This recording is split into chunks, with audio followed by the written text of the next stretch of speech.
Assalamualaikum, ketemu lagi dengan saya di mata kuliah keperawatan kritis. Kali ini kita akan bicara tentang manajemen ruang intensif. Oke, dapat kita mulai? Ya. Definisi ruang intensif adalah unit perawatan khusus yang dikelola untuk merawat pasien sakit berat dan kritis, cedera dengan penyulit yang mengancam nyawa dengan melibatkan tenaga kesehatan terlatih serta didukung dengan kelengkapan peralatan khusus. Ya, udah tahu ya, kemarin sudah kita bahas sedikit tentang konsep keperawatan kritis, kita singgung tentang manajemen terkait dengan keperawatan kritis seluk-beluk ruangannya. Nah, next, intensive care unit, unit perawatan terapi intensif. ICU adalah suatu tempat atau unit yang terdiri dalam rumah sakit ya, ruangan ya atau unit yang ada dalam rumah sakit. Salah satunya selain rawat inap, rawat jalan dan ruang-ruang lain, ICU ini ada suatu unit yang ada di rumah sakit, memiliki staf khusus, perawatan khusus ya, juga untuk menanggulangi pasien gawat dan kritis karena penyakit, trauma atau komplikasi-komplikasi yang terjadi. Staf khusus adalah dokter, perawat terlatih, atau berpengalaman dalam intensive care unit, ya, yang mampu memberikan pelayanan 24 jam, dokter ahli atau yang berpengalaman intensif sebagai kepala ICU, tenaga ahli laboratorium, diagnostik, teknis, alat-alat pemantauan, alat untuk menopang fungsi vital, dan alat untuk prosedur diagnostik. Ruang lingkup, diagnosa dan pelaksanaan spesifik penyakit akut yang mengancam nyawa yang menimbulkan kematian dalam beberapa menit sampai beberapa hari. Kemudian kedua, memberikan bantuan dan mengambil alih fungsi vital tubuh ya, karena di ruang ICU ada alat-alat yang memang diperuntukkan untuk mensupport organ-organ vital kita, mempertahankan sembari kita memperbaiki kondisi pasien. Seperti contohnya tadi saya katakan ada ventilator, ya, alat bantu nafas. Ketika kita bernafas normal itu 18 sampai 22 kali, 24 kali per menit, seorang yang dengan kondisi tertentu dapat hanya bernafas 5 kali per menit, itu sangat kurang sekali untuk mencukupi kebutuhan oksigen dalam tubuhnya. Maka alat ventilator ini digunakan untuk membantu dia supaya dapat beraktif, dapat organ paru-parunya, organ jantungnya ini dapat, terutama paru-paru, untuk dapat bekerja secara normal untuk mencukupi kebutuhan tubuh terkait dengan oksigen. Memantau fungsi vital tubuh dan penanganan terhadap komplikasi yang ditimbulkan oleh penyakit, kondisi pasien menjadi buruk karena pengobatan atau terapi. Ya, punya alat pemantauan fungsi vital, itu tadi rekam jantung, bisa dipantau setiap real time, ya, menggunakan ECG monitor. Kemudian alat-alat lain yang dapat dipantau secara intensif di ruangan tersebut. Memberikan bantuan psikologis pada pasien yang bergantung pada fungsi alat, mesin, dan orang lain. Kemampuan yang harus dimiliki ICU minimal adalah resusitasi jantung baru, pengelolaan jalan nafas termasuk intubasi, trakeal, dan penggunaan ventilator. 3. Terapi oksigen, pemantauan EKG terus-menerus menggunakan EKG monitor, pemasangan alat pacu jantung dalam keadaan gawat, pemberian nutrisi internal ataupun parental, pemeriksaan laboratorium khusus dengan cepat dan menyeluruh, pemakaian pompa infus atau pompa semprit atau infus atau syring pump, dan untuk terapi secara titrasi, secara maintenance diberikan sedikit demi sedikit sesuai dengan kebutuhan klien. Kemampuan melakukan teknik khusus sesuai dengan keadaan pasien, memberikan bantuan fungsi vital dengan alat-alat portable selama transportasi pasien. Klasifikasi pelayanan ICU primer, standar minimal mampu melakukan resusitasi dan memberikan ventilasi bantuan kurang dari 24 jam, beserta mampu melakukan pemantauan jantung. Pelayanan ICU sekunder menengah mampu memberikan ventilasi bantu lebih lama, melakukan bantuan hidup lain tetapi tidak terlalu kompleks. Pelayanan ICU tersier tertinggi mampu melaksanakan semua aspek perawatan terapi intensif. Nah, ini adalah beberapa klasifikasi ICU. Ada standar minimal, ada standar menengah, ada standar tertinggi. Nah, ini yang lebih jelasnya di mana pelayanan ICU primer, khususnya yang harus dimiliki, memiliki ruang sendiri, letaknya dekat dengan kamar bedah, ruang darurat dan ruang perawatan lain, memiliki kebijaksanaan kriteria penderita yang masuk keluar serta rujukan. 3. Memiliki seorang dokter spesialis anestesi sebagai kepala, ya, penanggung jawab di ICU. Itu dokter spesialis anestesi. Ada dokter jaga 24 jam dengan kemampuan resusitasi jantung paru.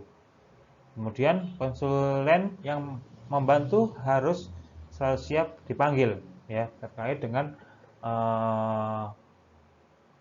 kalau di ICU itu pasti ada rawat gabung. Karena kondisi pasien di ICU itu komplikasi, multi organ masalahnya, ya. Ada dokter jantung, ada dokter penyakit dalam, ada dokter penyakit saraf, ada dokter anestesi. Jadi dokter-dokter konsulen ini harus siap untuk mendapatkan konsulan dari perawat ataupun dari dokter DPJB-nya, para dokter penanggung jawabnya, untuk mendapatkan advice dari dokter-dokter yang terkait. Itu tadi.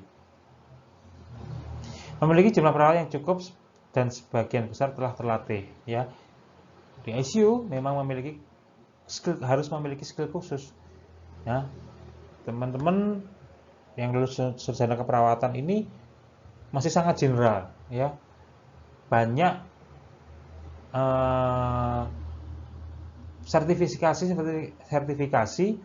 yang lebih spesifik nantinya di rumah sakit, ya, seperti perawat ICU, perawat hemodialisa, ya, yang harus memiliki skill-skill khusus. Tapi basicnya semua perawat itu memiliki basic kegawat daruratan. Mampu melayani pemeriksaan laboratorium, ronsen, kemudian diagnostik dan fisioterapi. Biasanya kalau ICU itu, ya, ruangannya harus strategis, pasti di tengah, ya, dekat dengan UGD, dekat dengan ruang ronsen yang seharusnya memiliki ronsen sendiri portable, ya, kalau di ICU, dekat dengan ruang rawat inap. Jadi strategis biasanya untuk ruang-ruang ICU ini. Kemudian memiliki seorang kepala ICU yang bertanggung jawab keseluruhan, dokter jaga minimal RCP. Ya, ini ICU sekunder, ya. Berikutnya lanjutan ICU sekunder, pasien mampu mengadakan tenaga perawat dengan perbandingan 1:1. Ya, kemarin sudah saya sampaikan, idealnya ICU itu adalah satu pasien dirawat oleh satu perawat. Memiliki perawat yang bersertifikat terlatih, perawat terapi intensif. Ya, tadi sama, ya, mampu memberikan bantuan ventilasi mekanik beberapa lama dalam batas tertentu, melakukan pemantauan intensif dan usaha bantuan hidup pada pasien. Mampu melayani pemeriksaan laboratorium, ronsen, kemudian diagnostik, fisioterapi selama 24 jam. Memiliki ruang isolasi dan mampu melakukan prosedur isolasi. Itu untuk yang sekunder. Nah, ini yang tersier. Kekhususan yang harus dimiliki, memiliki tempat khusus sendiri dalam rumah sakit, memiliki kriteria pasien masuk, ya, keluar dan rujukan, memiliki dokter spesialis yang dapat menanggulangi setiap saat bila diperlukan, memiliki seorang kepala ICU, sama, ya, memiliki perawat dan kepala ICU yang memiliki kekhususan, ya, perawat jaga yang memiliki kemampuan resusitasi, memiliki lebih dari satu staf intensif, jadi memiliki pelapis-pelapis biasanya, ya. Mampu menyediakan tenaga perawat 1:1 tadi mulai dari sekunder dan tersier. Memiliki banyak staf perawat bersertifikat terlatih perawat atau terapi intensif. Mampu melakukan semua bentuk pemantauan dan perawatan atau terapi intensif. Mampu melayani pemeriksaan laboratorium, ronsen, kemudahan diagnostik dan fisioterapi selama 24 jam. Lanjutannya, memiliki paling sedikit seorang ahli dalam mendidik staf, perawat, dokter muda agar dapat bekerja sama dengan pelayanan pasien. Nah, harus memiliki in-house training ya, kayaknya kalau di ICU tersier ini harus memiliki kapasitas perawat ataupun dokter, staf yang dapat mendidik ya. Artinya kalau di tempat kita adalah CI-nya ya, pembimbingnya, harus ada pembimbing karena untuk memberikan edukasi-edukasi terhadap perawat-perawat yang baru yang belum ada sertifikat, ada dokter yang baru yang masih belum terlalu mengenal di ICU, jadi bisa memberikan edukasi-edukasi, mempelajari, memberikan bimbingan untuk dapat bekerja sesuai dengan pola yang ada di ICU. Berikutnya memiliki prosedur untuk pelaporan resmi dan pengkajian ya, memang khusus sih kalau di ICU untuk pelaporan dan pengkajiannya, didukung oleh semua perawat ahli dan dalam diagnostik dan terapi seperti ahli penyakit dalam, ahli bedah saraf, ahli kebidanan dan lain-lain. Memiliki staf tambahan yang lain misalnya tenaga administrasi, tenaga rekam medis, tenaga untuk ilmiah dan penelitian. Nah, ini ya tambahannya ya kalau dibandingkan dengan ICU yang sebelumnya, tipe sebelumnya, tersier ini sudah mengembangkan riset ya. Harapannya sudah ada tim riset yang ada di ICU ini. Memiliki alat untuk pemantauan khusus, prosedur diagnostik dan terapi khusus. Tuh ya. Nah, kita sekarang bahas kapan sih Pak pasien ini harus masuk ICU? Pak, kapan sih Pak pasien ini harus keluar ICU? Bagaimana Pak mengkategorikannya? Nah, ini ada prioritas 1, 2, 3 ya untuk kriteria pasien masuk. Kita bahas prioritas 1 dulu, di mana kelompok ini merupakan pasien sakit kritis tidak stabil yang memerlukan perawatan intensif dengan bantuan alat ventilasi, monitoring, dan obat-obatan vasoaktif, kontinu, dan lain-lain. Misal, pasien bedah, kardiotorasik, atau pasien shock septic. Berikutnya, prioritas 2, memerlukan pelayanan pemantauan canggih dari ICU. Jenis ini beresiko sehingga memerlukan terapi intensif segera. Prioritas 2 ya. Karena pemantauan intensif menggunakan metode seperti pulmonary arterial catheter sangat menolong pasien pada kondisi ini. Salah satu contohnya seperti itu. Misal, pada pasien dengan dasar jantung, penyakit, dan paru, atau akut ginjal berat, atau pasien bedah mayor. Ini prioritas masuk ICU. Berikutnya prioritas 3, sakit kritis dan tidak stabil, di mana status kesehatan sebelumnya penyakit yang mendasari atau penyakit akutnya sangat mengurangi kemungkinan kesembuhan dan mendapatkan manfaat dirawat di ICU. Pasien misal penyakit metastatik dengan penyulit infeksi perikardial tamponade jantung ya. Ini adalah beberapa contoh kriteria prioritas 1, prioritas 2, dan prioritas 3. Nah, ini yang harus kita tahu ya. Selain tadi ada prioritas, ada indikasi pasien kapan harus masuk ICU. Pasien sakit berat, pasien tidak stabil yang memerlukan terapi intensif seperti bantuan ventilator, kemudian obat vasoaktif melalui infus secara terus-menerus. Contohnya pasien gagal nafas berat pasca bedah jantung terbuka atau shock septic. Pasien yang memerlukan bantuan pemantauan intensif atau non-invasif sehingga komplikasi berat dapat dihindari atau dikurangi. Dan luas pasien bedah besar dan luas. Contohnya pasca bedah besar dan luas, pasien dengan penyakit jantung, paru, ginjal, dan lainnya. Pasien memerlukan terapi intensif untuk mengatasi komplikasi-komplikasi akut, sekalipun manfaat ICU ini sedikit didapatkan. Misalkan, ya, contoh pasien dengan tumor ganas, metastasis, dengan komplikasi infeksi tamponade jantung atau sumbatan jalan nafas. Kriteria pasien keluar ICU, tadi ada kriteria masuk, harusnya juga ada kriteria keluar ya. Karena kapasitas ICU itu standar ICU itu 10% dari bornya dari jumlah bednya yang ada di rumah sakit. Ya, misalkan jumlah bednya yang ada di rumah sakit itu ada 100, jumlah bed yang ada di ICU itu adalah 10%-nya. Nah, Iya, kalau pada satu kondisi itu dari 100 bed itu ada yang kritis, ada yang memiliki kriteria masuk ICU itu 15. Nah, ini bagaimana memprioritaskan? Sedangkan di ICU ini sudah penuh. Yang harus masuk ICU adalah 5. Nah, ini yang bisa mengeliminasi, ya bukan mengeliminasi ya, kapan pasien ini dapat keluar, harus keluar itu digantikan oleh pasien lain yang lebih prioritas. Ini ada ya standarnya, kriterianya ya. Prioritas 1, pasien pindahan apabila pasien tersebut tidak membutuhkan perawatan intensif atau jika terapi mengalami kegagalan. Prognosa jangka pendeknya buruk. Sedikit kemungkinan bila perawatan intensif diteruskan. Contohnya pasien dengan 3 atau lebih kegagalan organ, ya, sistem organ dalam tubuhnya yang tidak berespon terhadap pengelolaan agresif yang sudah diberikan, ya. Seperti contoh, ada di ICU itu obat-obatan yang digunakan untuk memacu denyut jantung, ya, memacu jantung itu agar terus berdetak. Ada dosis maksimal. Nah, nanti akan kita pelajari di farmakologi ya. Nah, saya berikan gambaran cara gampangannya aja.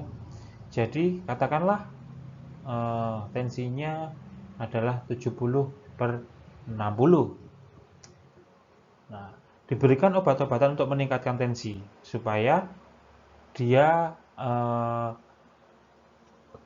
jantungnya itu mampu memompa sesuai dengan kebutuhan tubuh, ya, sesuai dengan kebutuhan tubuh. Nah, jantung ini tidak boleh terus-terusan mendapatkan suplai obat-obatan ini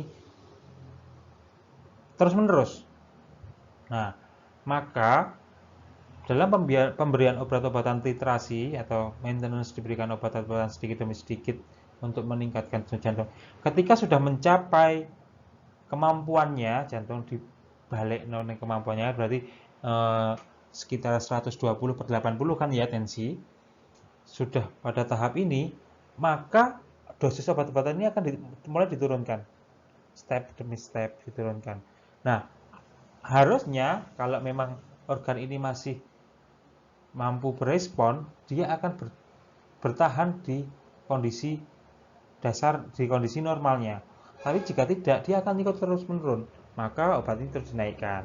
Nah, apabila terus coba diturunkan dosisnya, kemampuannya juga ikut menurun, maka pasien ini sudah sangat tergantung pada obat-obatan ini. Nah, berarti pengelolaan agresif ini sudah tidak dapat berespon lagi terhadap kliennya.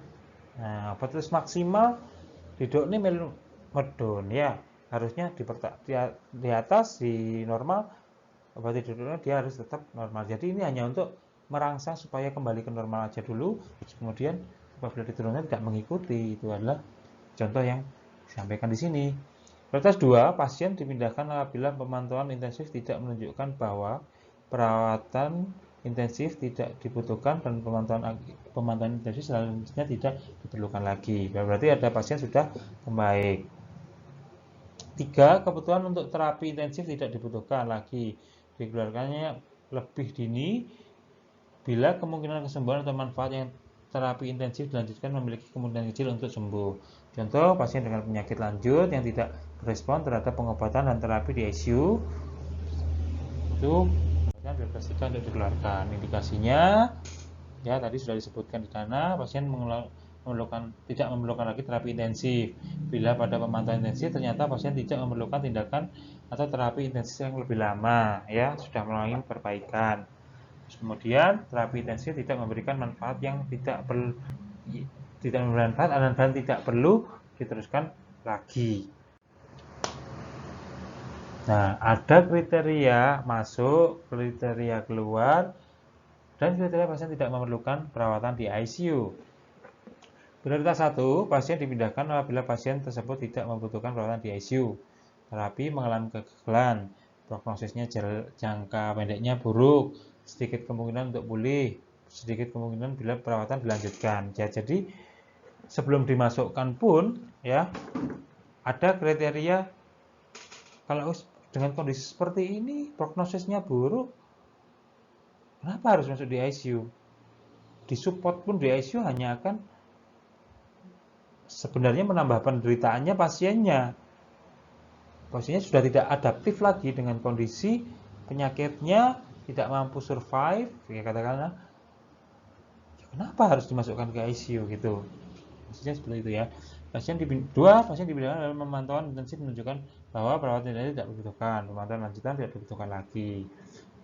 3, pasien perawatan intensif tidak dibutuhkan lagi, kemudian dapat pulih kecil, ya, keuntungan untuk terapi lanjutan sangat kecil.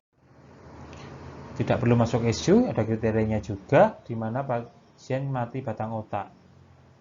Mati batang otak, meskipun dibantu pun dia akan sangat terus tergantung pada alat, ya.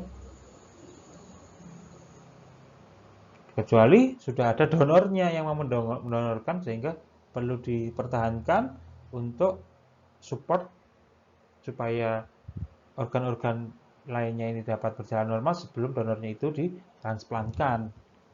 Pasien menolak terapi bantuan hidup. Nah, ini kalau pasiennya menolak mau apa lagi ya? Tadi kita sudah bahas di informed consent, tindakan yang mau diberikan ditolak ya wis, itu adalah haknya pasien, otonominya pasien, kita harus respect terhadap keputusan yang diambil oleh klien. Berikutnya adalah pasien secara medis tidak ada harapan dapat sembuh lagi. Contoh karsinoma stadium akhir, kerusakan susunan saraf pusat dengan keadaan yang vegetatif. Kalau kita ngomong keadaan vegetatif itu wis tergantungan banget ya.